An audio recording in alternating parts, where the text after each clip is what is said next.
Welcome to Love You Bro podcast. I am Jude Davella. This is my baby brother, Jamie Davella. What it do? We are excited about tonight's episode, man. Down here getting ready to shoot with Charles Omenihu coming on tonight, man. CEO. It's going to be a lot of fun. Yeah. It's going to be a lot. I'm super stoked. Once we knew, I knew we had him booked. I'm super stoked just to see how his rehab's going, see how that good stuff's going, and just see when he's ready to turn up. Because last year he was coming on big time. Yeah, he was coming on strong towards the end of the year. It's going to be exciting to get Charles in studio. I felt horrible for him last year, the way he was playing down the stretch, and then ended up tearing that ACL against the Ravens. And it was just so tough to see him go down because, you know, and working for him, right? You kind of hear all season long kind of how he set goals and stuff. And then he talked about there in the playoffs, he was like, man, what it would be like for us to go to a Super Bowl and play the Niners the Super Bowl, for the simple fact he came from San Francisco. So it's going to be great to get Charles on. Absolutely. Talk to him, see how his rehab's doing. We'll need him this year down the stretch for sure. Big time, man. He's get him healthy, get him ready to go. I know he's probably itching, but we'll get to that when we get to. Hey, we'd like to thank our sponsors that allow us to do our episodes week in and week out. And first of all, we want to thank Nimble Brewing at 1735 Oak Street. They switch out their sour beers. That's kind of what they're known for down here. Great staff. Fun people, and shout out Nimble. Yeah, we just want to say thank you to Nimble for allowing us to have such a cool place to shoot our episodes. And then our other sponsor we want to thank Proactive Solutions. Proactive Solutions has been delivering infrastructure solutions and IT design and consultation services to clients ranging from startups to Fortune 100 companies for the last 27 years. They are proud to be a Kansas City-owned and top woman-owned business, offering custom solutions and personalized support. You can trust Proactive Solutions with your technology needs. If your company needs IT solutions, reach out to Proactive Solutions at www.proactivesolutions.com. So thank you to Proactive Solutions for being one of our sponsors. 1,000. Thank you so much. We'll talk about a few other things first. Let's talk a little bit about just, you know, you and I haven't had a chance to talk for a minute about the NBA playoffs, and now we're in the finals right now, and Boston's up 2-0. What'd you think of the first couple games? I'm pissed Boston's up 2-0, to be honest. I mean, I'm not a Celtics guy. I just, you know, and they've been the best team all year long. They're kind of doing what they're kind of doing. You know, I'm not a Tatum fan. Right. I just personally not a Tatum fan. I respect, you know, he where did he attend in St. Louis? School you're familiar with. In St. Louis. But anyway, he's a St. Louis guy, but he's a Duke kid, which we're Kansas kids. Yeah. So Duke, we're not big on the Duke kids anyway. No, but I mean, you know, and they're, you know, I was hoping that, you know, that it would be a little better series. You know, but essentially what they've done is they've said, you know, Luka, go get yours, and he had 32 last night. Yeah, right. You know, but there's no one else scoring around him. Of course, and I do like Kyrie. I've said that before. I like Kyrie, and he's a Duke kid, but I like Kyrie. But he has not been the Kyrie that was leading up to it. Right. So I hope it's not as sweet, but I think it could be. I think it'd be 4, and like, you know, and being a Laker guy. Like, I really don't like it. You really don't want to see Celtics win 4 in a row. Like it. I really don't like it. But once again, it's, you know, it's what it is. They've been the best team all year. They had the best record. You know, shout out to the Celtics, man, because they've had the best record this year. And zero shout out to the Celtics. and Porzingis though coming back though. The unicorn. How about he comes back? Bones. What do he have the first game back? He came in. So 27, 28, 27, 28. And you know, yesterday was Drew Holiday. And it's like, you know, and what's funny is you kind of relate. When they made that trade, like, once again, if you're NBA executives, like, how the fuck do you let him go to Boston? You know what I'm saying? It's just like, how do you let when you make a trade like that, how do you let the Chiefs get better? Like, how do you best team in the NBA get a guy who is vapor lock defensive player? I mean, he will lock you up. And then he had 26 last night. Yeah, I'm like, how do you do that to Boston? It's like, you know, he will lock you up, bro. So he will lock you up for sure. But that series is probably going to be over in 4. And unfortunately, and I hope not. Maybe they get one, because I guarantee 15's sitting courtside. I was smashing Coors Lights. Smashing Coors Lights. So they have. So this week they have the mandatory minicamp. This is phase 3. This is the last part of phase 3. So they'll go Tuesday, Wednesday, Thursday, and then they're done. When's the next game? When's the next Celtics Mavs game? It was last night. Is it the next two will obviously be in Dallas. So I think it's Wednesday night. Okay. So he won't be there Wednesday night because they got Tuesday, Wednesday, Thursday, but he'll be there the following one. He'll be in game 4. I think it is. I should know that. I'm sorry.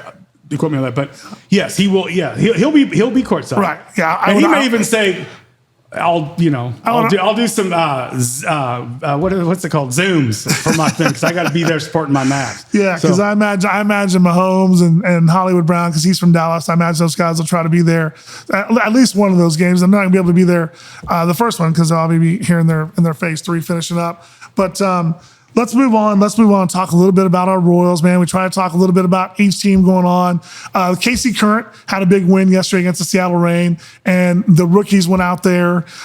They did their deal out there, and I saw Mahomes was out there. I was looking at the KC Current's social media today, and they had some great pictures of Salvi and Mahomes and Bobby Witt, right? Bobby Witt, and yeah, some cool pics. So, and Angie and Chris Long, shout out to them. They're doing it right. Yeah. I mean, that stadium's so sick. We need to get out there at some point in time and take a game in. We got to take a game in soon. Take a game in. It's beautiful, and what they're doing, it's so cool, and that whole development down there is so dope, and it's going to be awesome. So for sure, that's cool. And and once again, they got it right from the get go. It's kind of like when Sporting kicked their stuff off. When they came in and Rob H and those dudes got it right from down to, I remember people back then being like, Sporting KC, it's the dumbest name ever. And it's like, actually, it's the coolest name ever. Of course. It's like, it was, and they were just so far ahead of their time. Yeah. And the current, just that colorway that they have, it's super dope. It's like really, really cool. And like that teal and red is like, that's current. Like it's cool. And like I said, the stadium looks dope when you drive by. It's like something to be proud of. I mean, it's cool.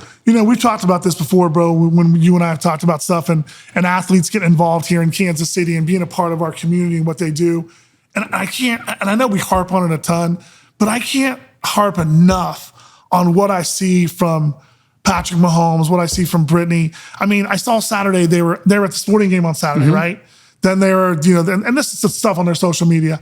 And then they were at the Tim McGraw concert at T-Mobile that night. And then, they're there on the owner's box for the Current on Sunday. And it's not like the guys just here like just, hey, I play here or whatever. Obviously, we know this. They've invested so much with the 15 and Mahomes Foundation.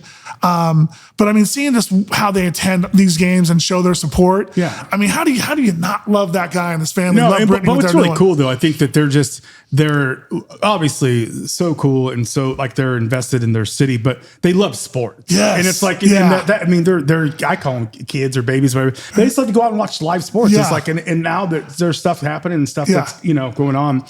So it's super cool, but I'd be doing that too. I mean, we were at that age. Yeah. I mean, we just kind of roll. I mean, any game that if we were decent, we're like, we're going to this, we're going, But we go see the comments at Kemp Arena. Yeah. And we didn't even play I just soccer. run around the top of the arena.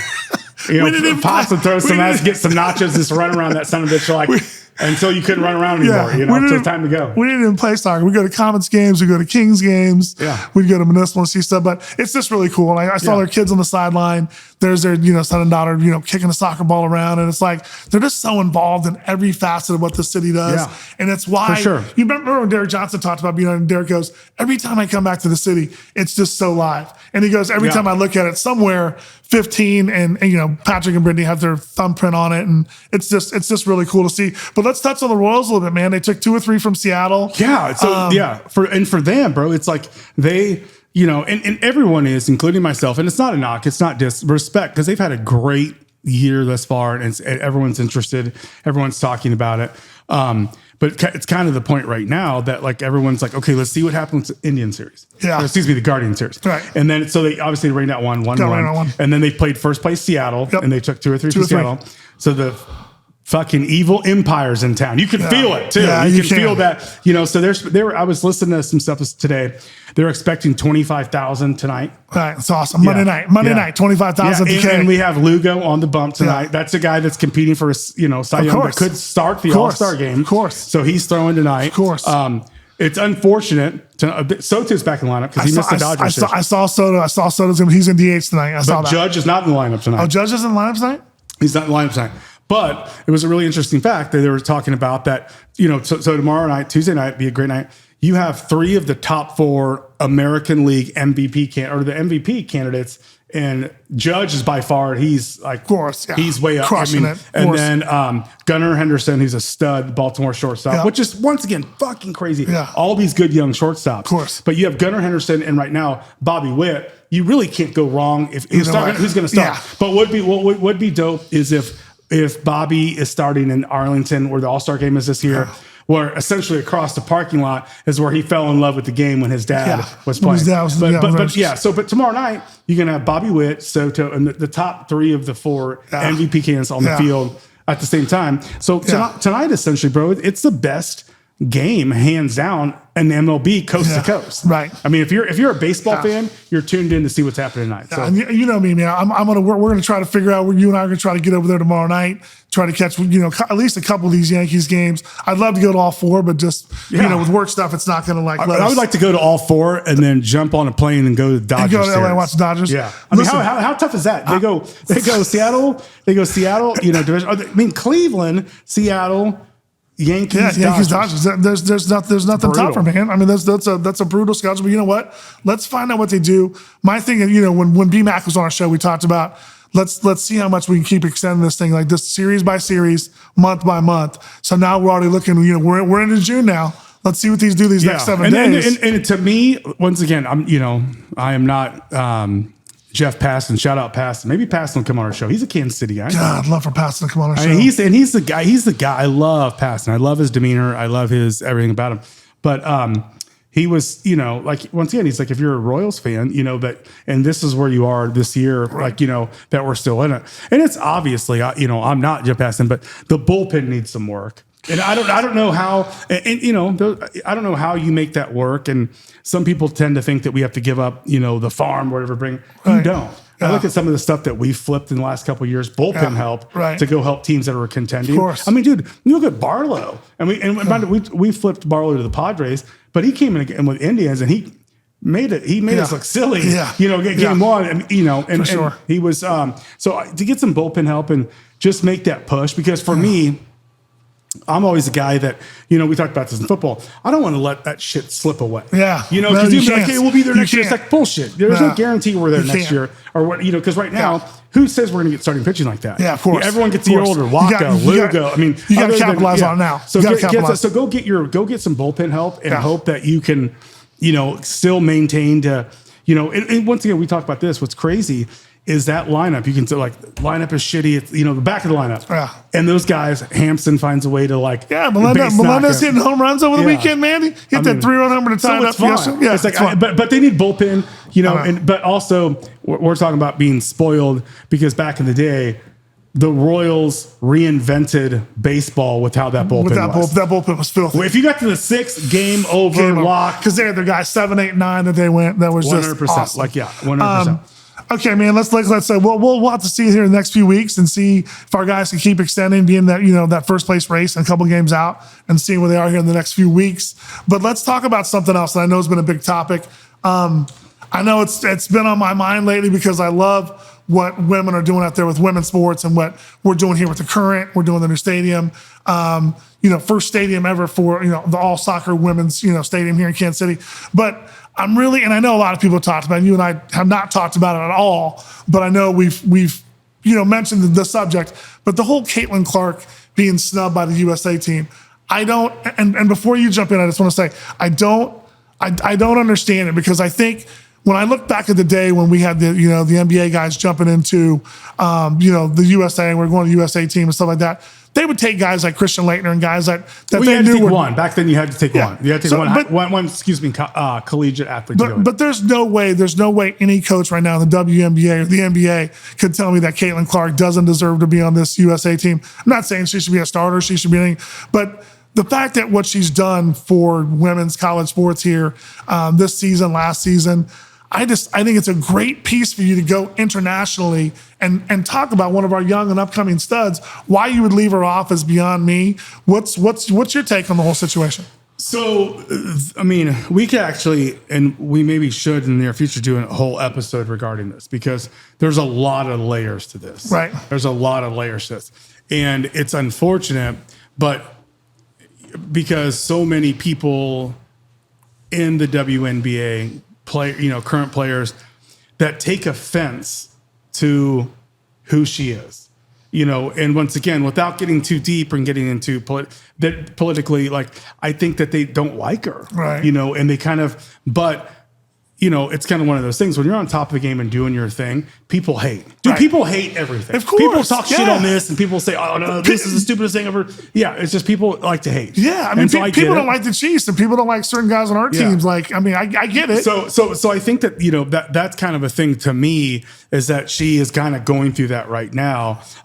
But I love to hear the ladies in the WNBA stand up and it's like, I think it's the greatest thing that she's bringing more viewers to it, which means more dollars, which means more pay, which means everything. For everything, of course. So it's one of those things. I think they kind of got it wrong.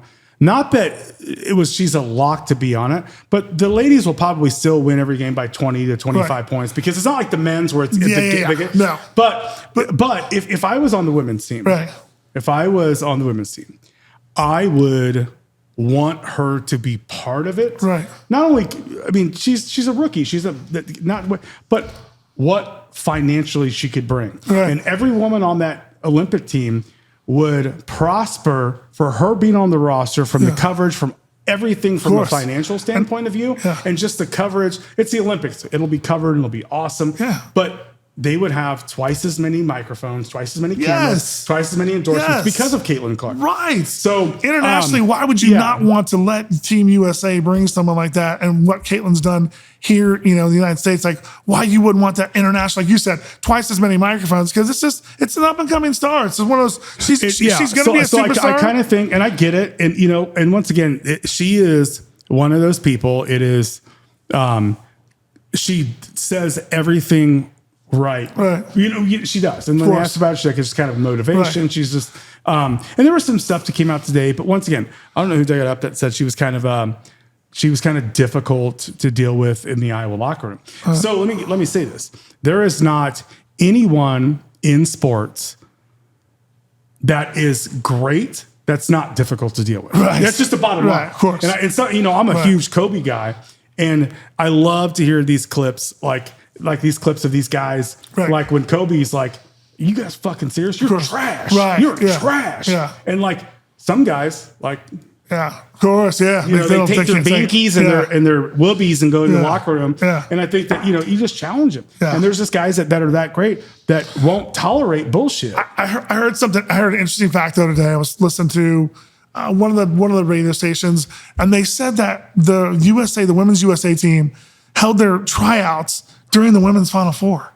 And that doesn't make any sense to me. Like, you've got some people on the league that at least should be invited to try out. Yeah, and I mean, I think they had this all along. That was going to be a thing. Which But you can't tell me some of those girls from South Carolina and Caitlin Clark and some of these other girls like wouldn't have been girls that could have at least competed during those tryouts. Sure. No, you're 100% right. That's terrible. You're 100% right. That's total mismanagement. I think the WNBA they kind of got that wrong, and whoever was, I'm not sure. I'm not well versed enough to know who isn't like like back in the day in the men's, it was like Colangelo, and now it's like I think Grant Hill. To me, it was just a bad call, bad move. But listen, we'll get more into depth than that. But right now, man, let's get my girl is though, real quick. Who?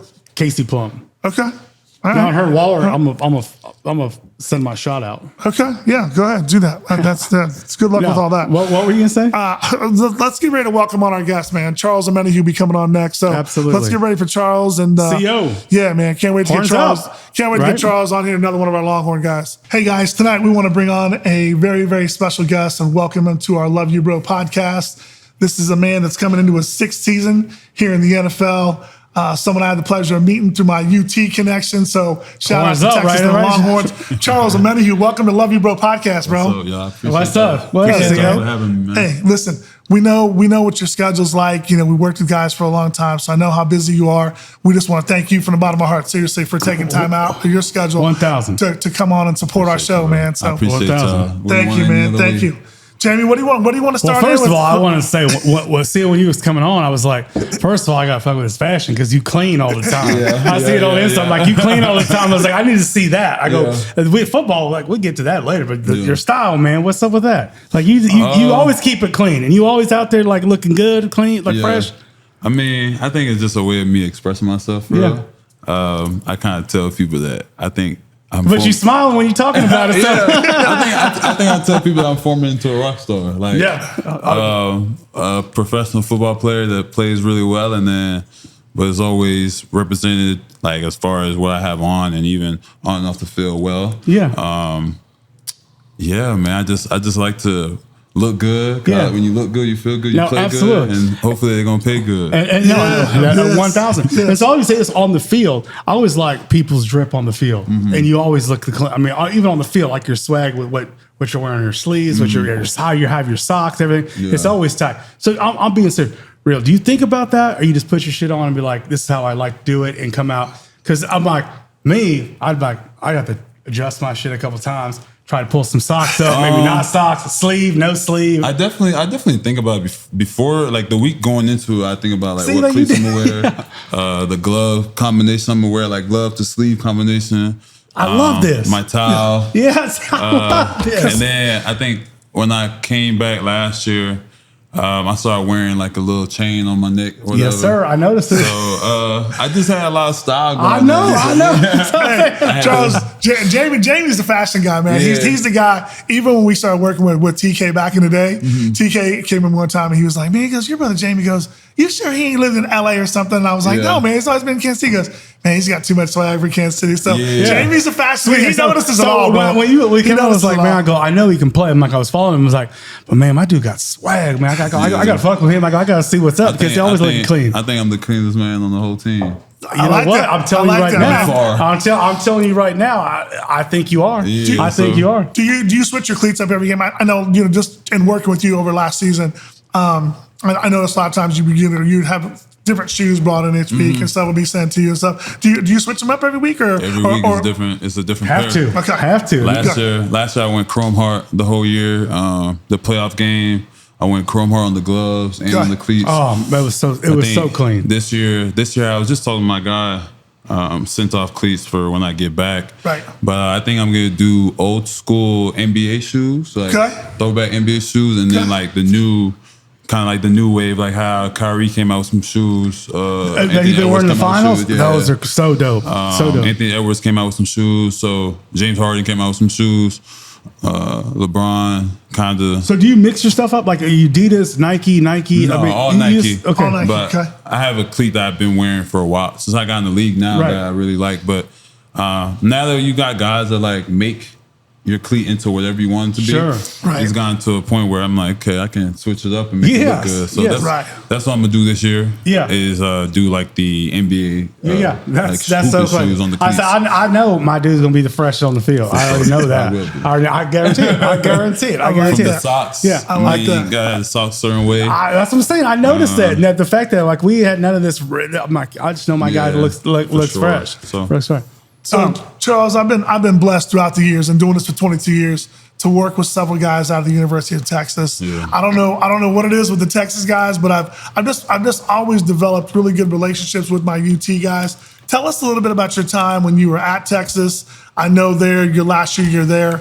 You were Big 12 Defensive Lineman of the Year. But tell me a little bit about the Texas, the atmosphere there, a little bit about that football program. I know sometimes the coaches have changed and stuff. Yeah. But tell me about that and even going back, because I know in Texas it's big that those guys look up to all the guys in the NFL. Kids that are in that program look up to the Derek Johnsons. They look up to the Jamal Charles. They look up to the Charles Omenihu because you guys are, you're in the league. You guys are doing that thing. Yeah. What was it like when you played there? And then we can talk a little bit later about, what it's like when you go back to it. What was it like to play there at University of Texas?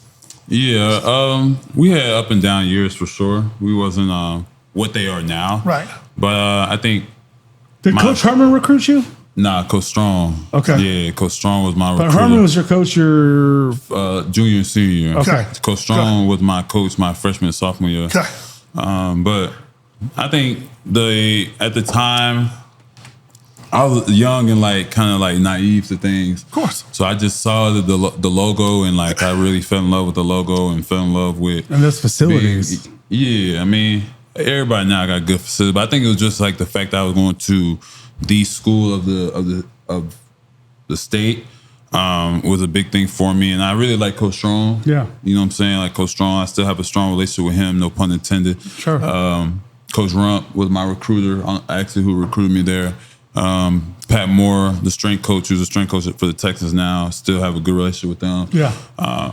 So the relationship with them is what kind of like brought me to it, and then the thought process of being able to bring back the university. Of course. So the first few years we sucked, and unfortunately they fired Coach Strong. Right. And then they brought in Coach Herman, and I mean Coach Herman's he knows what he's doing X and O's wise.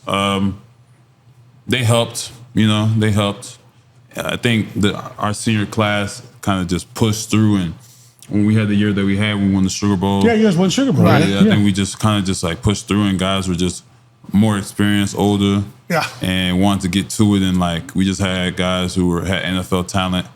It was good. It was fun though. Like I enjoyed my years in Austin. Game days in Austin, I imagine, were special. Like the stadium. Yeah, there was games I remember even now, like home games when we played USC. You played USC at home? Yeah, my senior year we played USC. My freshman year or sophomore year we played Notre Dame at Texas. Shoot, even my freshman year, like obviously we're talking about the UT atmosphere, but playing at Notre Dame, my first college game was. Whoa, that's your first college game? Yeah, wow. At Notre Dame. At Notre Dame. Wow. At South Bend. Going against some real dogs for real. Yeah. And just that atmosphere and that fight song and that stuff, that's surreal. The Big 12 championship game was lit at AT&T. So we had definitely like OU Texas always. Red River Shootout, right? Yeah. I think when I really put myself on was that game when I had like 2 sacks and I did like the baseball swing to kind of to kind of troll Collar, but it was a good experience overall. Yeah, I wouldn't have changed it for any. I think I had to do that, and I have a crib in Austin now, so obviously I like something about it. Right, of course, man, of course. Yeah. And Austin's got the best restaurants around. I mean, Austin's like Austin for sure. It's I love it. Yeah. I love it. Awesome. How many guys got drafted in the NFL on your senior year off your Texas team? I think it was me. Connor was the year before. Maybe like 3 or 4. I don't remember for real. Right.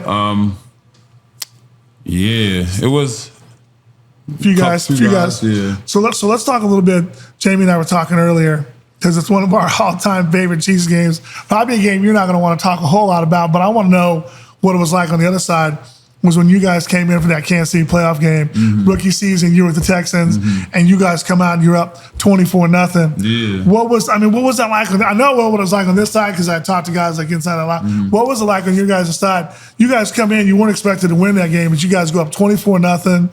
What's it like on that sideline at that point when you guys are up 24-21? I mean, that roster ain't no punk. It definitely got colder as the Chiefs started raging back. Yeah. Because it was for so warm when we thought we had it in the bag. Right. 24-0. So I was ready to fight everyone. Yeah. At 24-0, my man, fuck this. I'm out. Hey, this is some bullshit. Because you guys hit that long one to Will Fuller. I think it was Fuller who hit that long one. Yeah. I probably think it was Kenny. I think Kenny still. Yeah. But just, I mean, the crowd was silent. So you guys went in there, the stadium was turned, it was lit, and then it was like quiet. Silent. You guys up 24-0 in the first quarter? Yeah.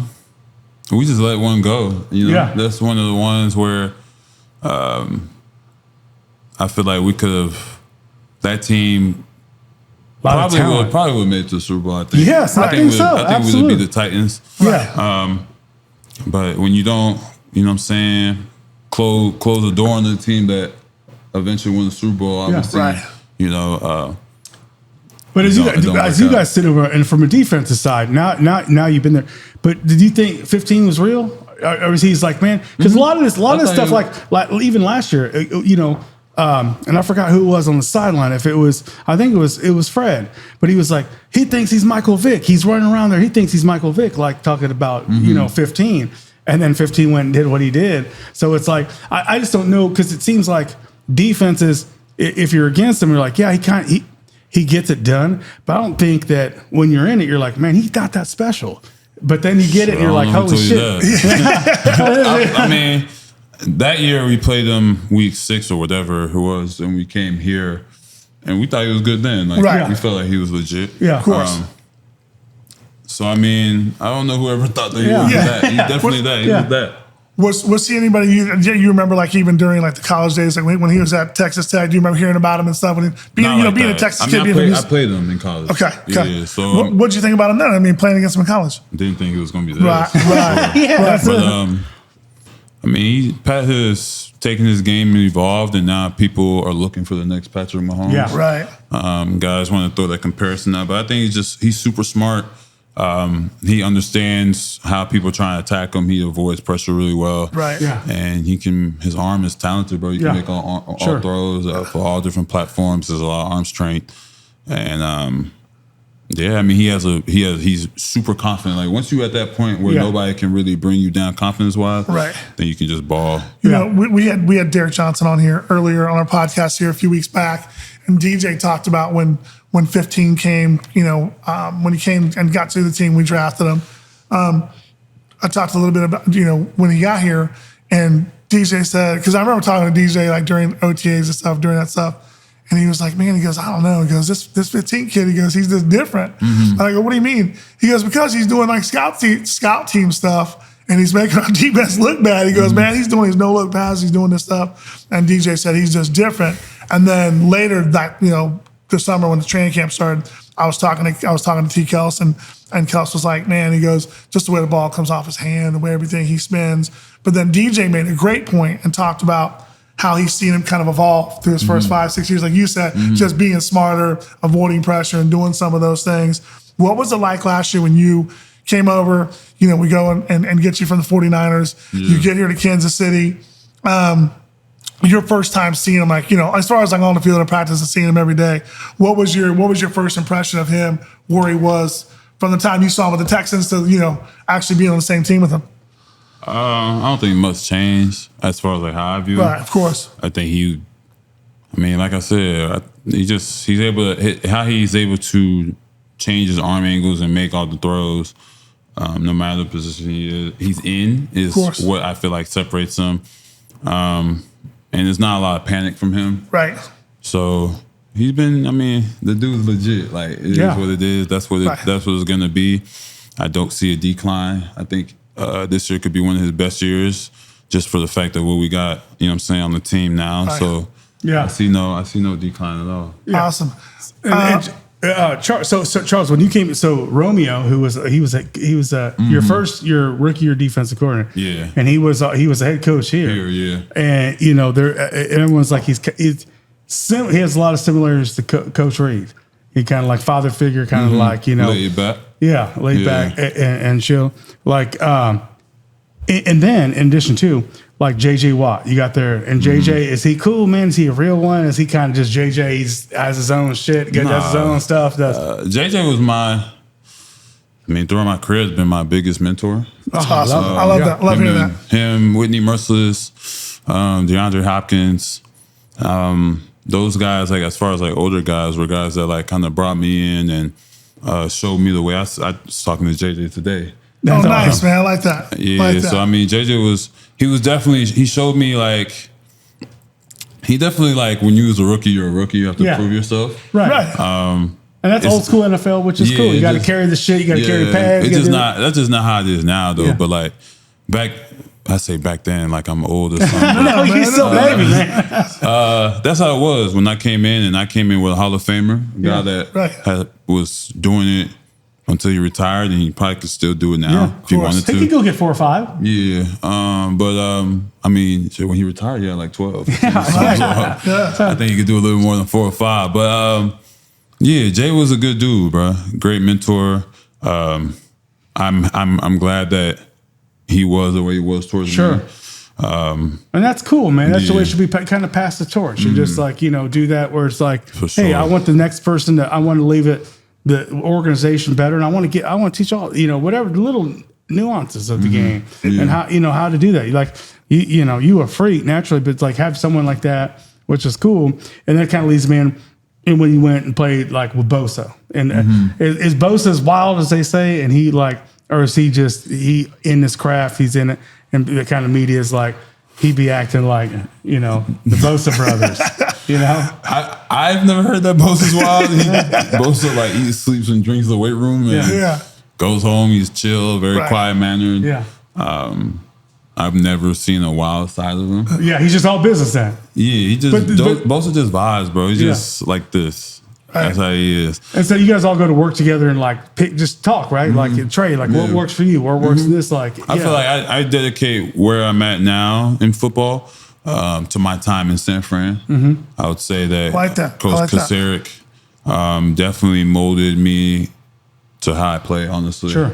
And playing alongside with Eric Armstead and Bosa and Sampson and Javon Kinlaw. You guys had nasty defensive line. Oh, boy. That's a lot. That's a lot of dogs.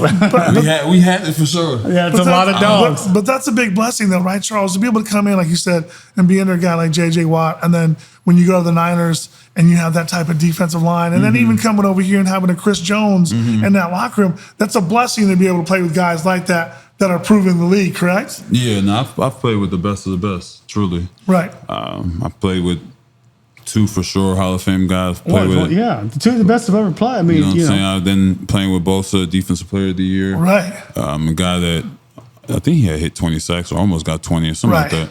But so I've played on #1 defense, all that. So I know. And then like even Charles, like when you're going up, like when you're Texans, you're a young kid, like Tunso was the best left. And he is one of the best left tackles right now. Tunso is the best left tackle. Yeah, that's what I told you. I was like, he's hands down the back. There's not even close. But so going against him, do you guys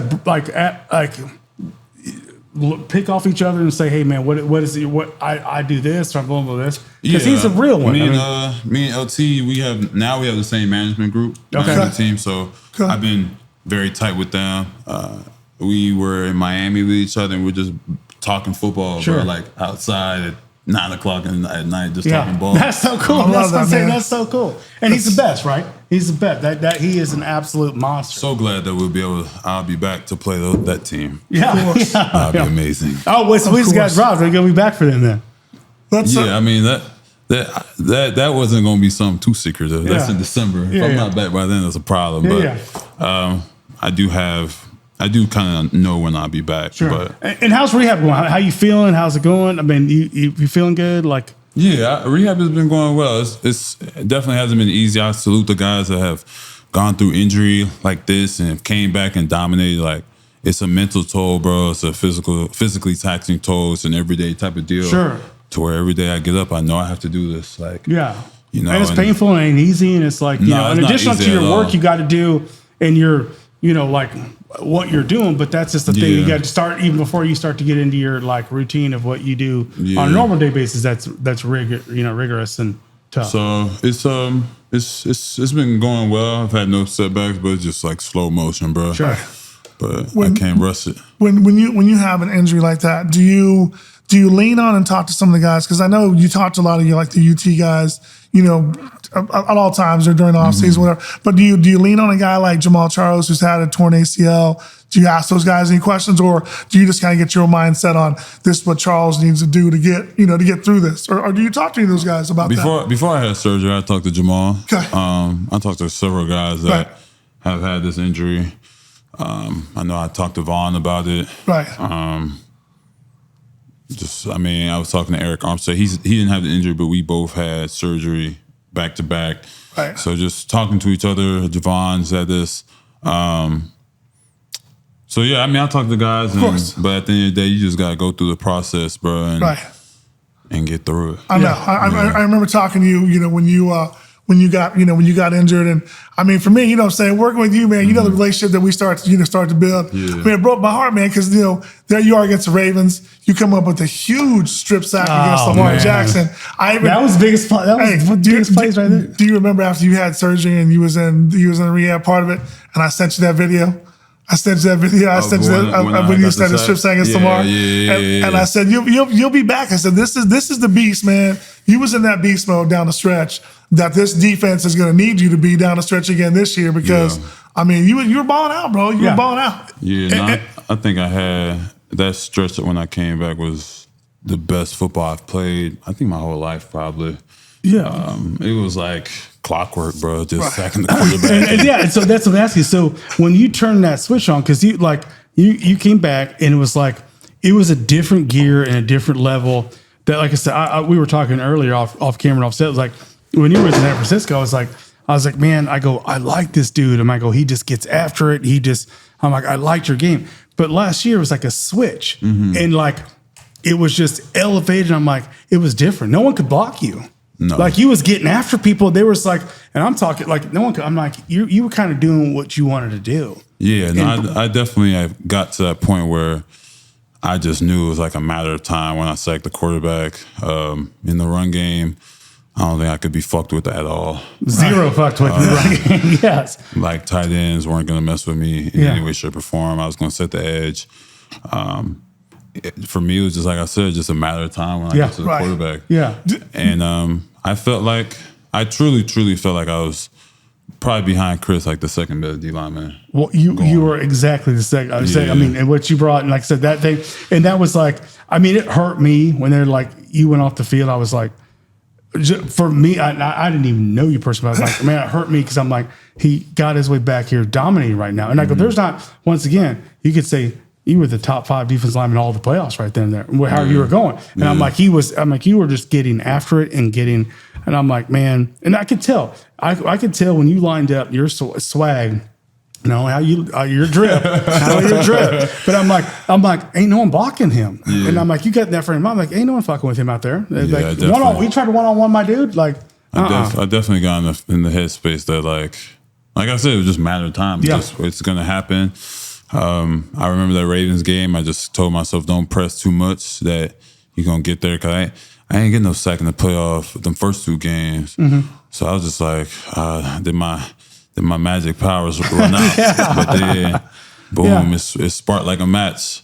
I'm sorry, I didn't mean to interrupt you. Yeah. How did you feel down the stretch, your defense? Because that defense last year, it played well all year. It played well all year. But what you guys did in Buffalo and what you guys did in Baltimore, bro, that defense took on to me, it took on another mentality. Because I feel like when you guys got to Baltimore, you guys punched those guys in the mouth. And Lamar was kind of looking up like, damn, they're coming from everywhere. These red jerseys are coming from everywhere right now. Yeah, we just had a solid game plan, executed, and knew that we just had to keep playing at the high level that we was playing at. And the guys on that team and on defense were just determined to do that. And it hasn't been a lot of turnover or change, so I don't expect too much of any of a drop off. To be honest, I think the guys are going to be coming out humming, and it's gonna fall right in when I come back. Right. Yes, sir. So what can we? I mean, as fans, as our podcast, what are we looking at? When do you think we might? When do you think we might see Charles? When do you think we might see Charles? Yeah, come on, Jude. Come on, Jude. I think I'm gonna wait till we get closer to announce on my YouTube. There you go. I love it. I do know it's 2 dates in my head. Okay. I do know kind of when I'll be back, but I'll wait to announce. I love it, man. I love it. Listen, man, we can't thank you enough, brother. Like I said, for taking time out of your schedule and your day, I appreciate you big time. I'm gonna fuck with you all season fashion-wise. I'll hit you up on the Insta and say, oh my God, what you in today? Yeah. No, it's gonna be good though. I think when I do come back, I'm gonna have a lot of animosity. Shit, I can't wait. Yeah. It's gonna be a party for sure. We're looking forward to seeing 90 out there again this year, man. Like I said, we'll keep you in our prayers, bro. Because as soon as we see you on the field, we know the defense will be full and complete. Yeah. But thank you so much for coming on, man. You, I love you, bro, man. Thank you. Appreciate you. Love you, bro. Appreciate you, man. Appreciate you. Thank you so much. Appreciate you, man.